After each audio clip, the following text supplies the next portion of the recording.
Welcome to Bosok Dushi Tiksan. Ito yung entrance niya. Marami mga salamin. Tapos, ayan yung block na parang diamond. Mukha siyang Star Wars machine. At ito guys, yung mga Queen and King, mga gallery. Ayan, art gallery. Lahat yan gawa sa mga stone or jewelry na iba't ibang kulay ng iba't ibang klaseng stones. Ang ganda ng pagkakagawa at ang ganda.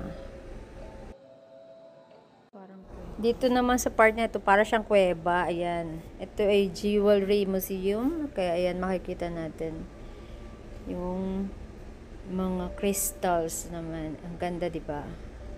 Ang ganda ng tingnan nito. Lalo na sa actual ko nakikita nyo guys, napakaganda niyang pagmasdan. Ito na ba ibang kulay? Hindi ko alam kung natural talaga siya. Na mga bato-bato na nakadikit dyan.